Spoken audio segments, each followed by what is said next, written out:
Chapter 23. And Paul, earnestly beholding the council, said, Men and brethren, I have lived in all good conscience before God until this day. And the high priest Ananias commanded them that stood by him to smite him on the mouth. Then said Paul unto him, God shall smite thee, thou whited wall, for sittest thou to judge me after the law, and commandest me to be smitten contrary to the law? And they that stood by said, Revilest thou God's high priest? Then said Paul, I wis not, brethren, that he was the high priest, for it is written, Thou shalt not speak evil of the ruler of thy people. But when Paul perceived that the one part was Sadducees and the other Pharisees, he cried out in the council, Men and brethren, I am a Pharisee, the son of a Pharisee. Of the hope and resurrection of the dead I am called in question.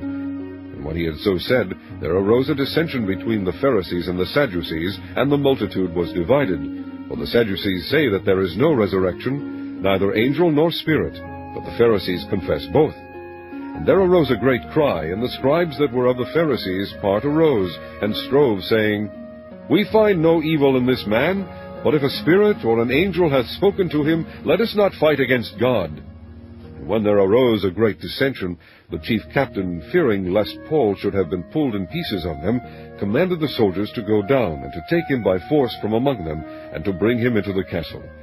And the night following the Lord stood by him, and said, Be of good cheer, Paul, for as thou hast testified of me in Jerusalem, so must thou bear witness also at Rome.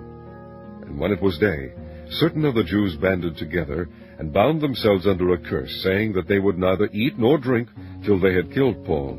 And they were more than 40 which had made this conspiracy. And they came to the chief priests and elders, and said, We have bound ourselves under a great curse, that we will eat nothing until we have slain Paul. Now therefore ye with the council signify to the chief captain, that he bring him down unto you tomorrow, as though ye would inquire something more perfectly concerning him, and we, or ever he come near, are ready to kill him. And when Paul's sister's son heard of their lying in wait, he went and entered into the castle, and told Paul. Then Paul called one of the centurions unto him, and said, Bring this young man unto the chief captain, for he hath a certain thing to tell him.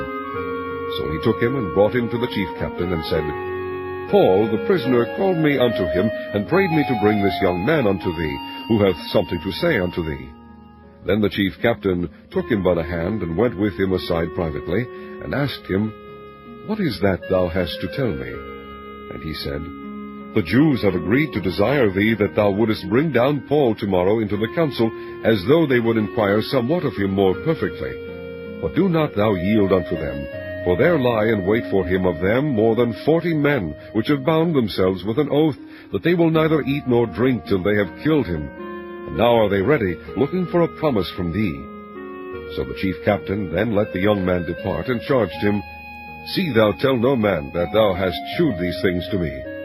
And he called unto him 2 centurions, saying, Make ready 200 soldiers to go to Caesarea, and horsemen 70, and spearmen 200 at the 3rd hour of the night, and provide them beasts, that they may set Paul on, and bring him safe unto Felix the governor. And he wrote a letter after this manner. Claudius Lysias, unto the most excellent governor Felix, sendeth greeting. This man was taken of the Jews, and should have been killed of them. Then came I with an army, and rescued him, having understood that he was a Roman. And when I would have known the cause wherefore they accused him, I brought him forth into their council, whom I perceived to be accused of questions of their law, but to have nothing laid to his charge worthy of death or of bonds. And when it was told me how that the Jews laid wait for the man, I sent straightway to thee, and gave commandment to his accusers also to say before thee what they had against him. Farewell. Then the soldiers, as it was commanded them, took Paul, and brought him by night to Antipatris.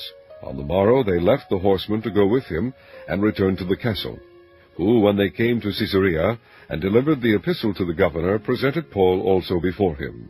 And when the governor had read the letter, he asked of what province he was. And when he understood that he was of Cilicia, I will hear thee, said he, when thine accusers are also come. And he commanded him to be kept at Herod's judgment hall.